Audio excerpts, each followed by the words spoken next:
Okay, welcome to the Knicks Film School Postgame Show.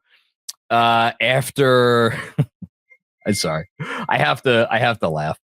And I'm trying to contain my amusement, because I know what's coming, and I'm laughing ahead of time because I just can't help myself. A 106 loss to the Detroit Pistons. That I am quite certain is going to have, or quite certain is going to engender two reactions amongst many people in the fan base. I think one of those reactions is going to be, oh boy, maybe the Knicks did themselves a favor tonight. Maybe it's best that they don't want to play this, or that they don't play this Pistons team, which, of course, if the Knicks lose out and the Pacers win out, which Pacers could certainly do, is a possibility. I think that's going to be one reaction. And the other reaction is just the general Knick fan reaction this season anytime there's been any kind of a loss, which is just people losing their mind. And I have to laugh for a few reasons. Look, before I actually get into the comedy show that I feel that this night was, let me give the Pistons credit. They are indeed, as Alan Hahn and Kenny Albert said, I lost track when it got in the dozens, a very physical team. They absolutely are a physical team. And by the end of the night, you could tell Thibodeau was annoyed. You could tell Brunson was annoyed. You could tell Karl-Anthony Towns was annoyed. I would wager that part of that outward annoyance and part of them going out of their way to seek the contact that they saw tonight had quite a bit to do with positioning themselves ahead of this playoff series, where they know the Pistons are going to try to be physical, and they are anticipating that, and they are trying to already do their little bit of gamesmanship now, again, before the series even starts. But let's put that aside. So Pistons physical, good job by them. Knicks looked small at times with the people that they had out there in this game. Deuce looked small at times. A couple of their other players looked small at times. The Pistons are a big team. They take advantage of that size. It is one of their strengths. Give them credit for it. It's one of the reasons why they've been a very serious team for months now. And they're a serious team. No question about it. So there's that. And yeah, the Knicks actually had a bunch of their normal players: Jalen Brunson, Karl-Anthony Towns, Mikal Bridges, Deuce McBride, who a lot of people think should be closing games over Josh Hart. He was out there. So they had a real team out there. We'll talk about the fifth guy over the last several minutes of the game, 5, 6, 7 minutes. And they completely evaporated. They look like a group of guys that had never played together before. I had to laugh also at Benji's tweets, like, what the hell are we doing? Why are we not running pick and roll with Towns and Brunson? It's a fair question. They look like a disjointed mess. Give the Pistons some credit for that. All of those things.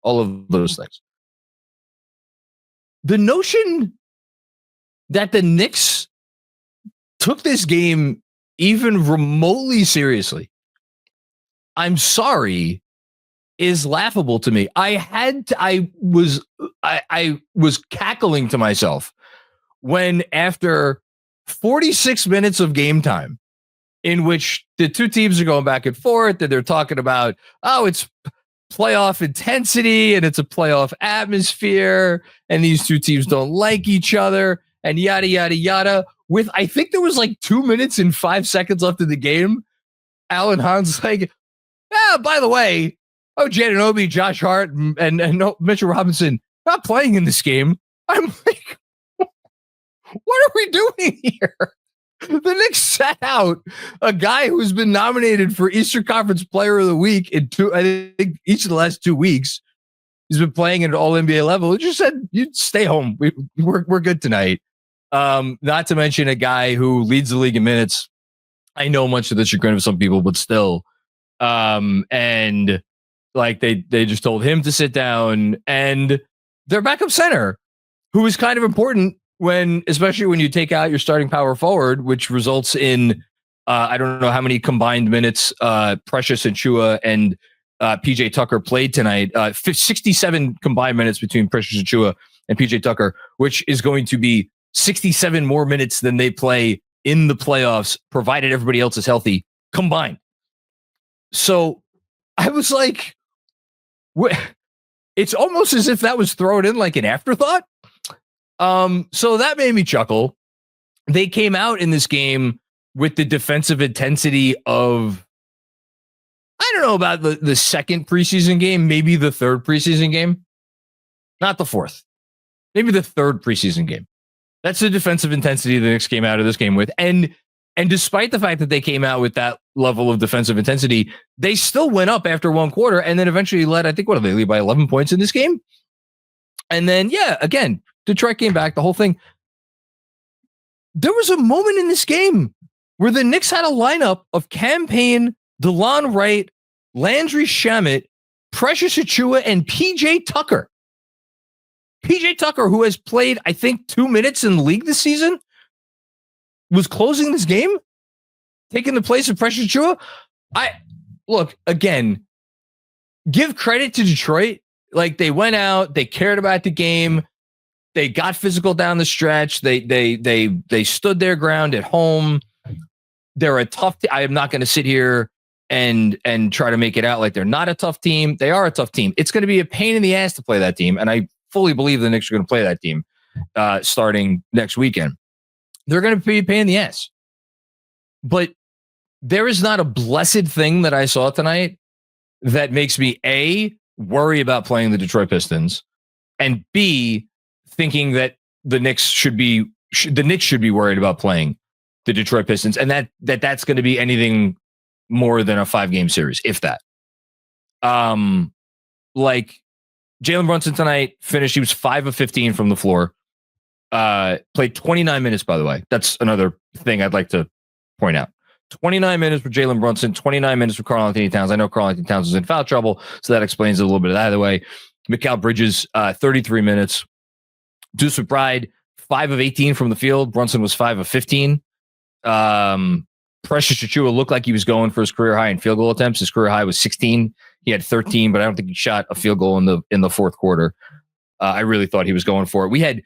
We had multiple above the break 3-point attempts from Precious Achiuwa in this game. Like, how long do I have to go on to make it abundantly clear that this game meant absolutely nothing to the Knicks?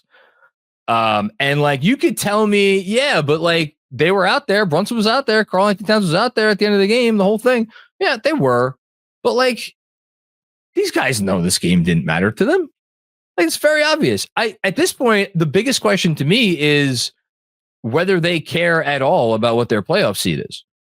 And that's the last part of it. I mean, Jason, shout out to Jason, who comes on the Knicks Film School halftime show for newsletter subscribers. He's like, they don't care about this game because they know, worst case scenario, if they need to win Sunday's game against Brooklyn, they'll just win that game. Which, okay, I think that's fair. I don't even know if like that's part of it. Regardless, a couple things that I observed, good and bad, that I do think are worth talking about, although I'm sure the conversation is going to be about all kinds of foolishness tonight. We could talk about Deuce McBride. Looked small a lot out there tonight guarding Cade. I know Deuce has been made out to be this sort of like Cade stopper, and credit to Deuce. He got, his hands in some passing lanes. He got 4 steals. That's a big deal. You love Deuce McBride in that sense. The notion that I want Deuce McBride as my primary defender on Cade Cunningham when Cade Cunningham has 6 or has 3 inches on him. And I get that it was a lot of mid-rangers and it keeps Cade from maybe doing other stuff with the ball. I'm sorry. No. OG Anunoby, meet Cade Cunningham. That is your assignment for as many minutes or for as many games as this series lasts. That is the beginning and end of that conversation. For every minute that Cade is on the floor, I want OG Anunoby on the floor. And if you want to throw Mikal Bridges or Josh Hart or Deuce McBride or whoever else, obviously they're going to try to get Jalen Brunson into actions. They actually didn't even really try it as much as they could have tonight. I didn't think, at least. that's all the more reason to put OG Anunoby on Cade Cunningham, because there is nobody on the Knicks who navigates screens as well as OG Anunoby. And I think you saw that a couple times the other night against Boston. He did a really nice job. And he's done a really nice job navigating screens all year. The nice thing with the Pistons is they don't have a stretch five, you know? So if they bring in Brunson's man as the screener, and Brunson's going to be on probably Tim Hardaway Jr., Malik Beasley, or whoever else, like OG Anunoby is going to blow up those screens. So not to say that I'm not worried about Cade. You worry about Cade. Cade's an all-NBA level player. Me and DJ recorded a Patreon pod yesterday. I had Cade on my third team. I don't even think it's a question mark. He's an automatic third team player for me this year. Guy's awesome. Totally. Meet OG Anunoby. So that's where that's concerned. Brunson, I thought, just had a silly game. I thought Brunson it's almost as if Brunson was trying to not get back into a rhythm, but like trying to I don't want to say he was going out there practicing certain types of shots, like difficult shot making, but it seems like Brunson went out there and was trying to just hit difficult shots as opposed to trying to find easier looks or better looks at the rim. Again, no involvement with Cat in the pick and roll, even though there was a 5 on Cat. Like that's something that they will, I would presume, spam every time if this game actually mattered. They didn't even go to it at all in the fourth quarter, which I think, again, is very telling. Towns, I thought, had kind of a silly game. The Pistons, if they're going to stick a 5 on him, like I think that there are ways that he could exploit that in ways that he did not exploit that tonight. Like we know he could be better. He will be better. Not worried about him. Precious, talked about Precious. Guy, I mean, he had a good game. Excuse me. Achua. Yeah, he had a good game, but like, again, you're not playing that guy at all in a playoff series. Same thing for PJ Tucker. It was cool to see Tucker stand up to, who was it? This game clearly is like the effect of allergies. Stood up to Schroeder in the corner there and then hit a 3. That was a cool moment.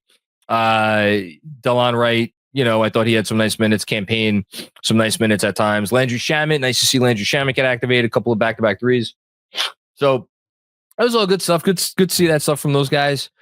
Yeah, I just I can't get worked up over this game. I don't have it in me. I'm sorry. You want to yell, you want to scream, you want to get very nervous about the first round. I'm here for any of those. I'll read all the super chats. I'll humor any opinions of that nature. I just don't care about this game tonight. I just really not that I don't care about it at all. Because again, would you like to win it? Yeah, of course you'd like to win it. But in any real sense, am I going to care about this basketball game? Again, Cameron Payne, DeLon Wright, Landry Shamet, Precious Achiuwa, PJ Tucker.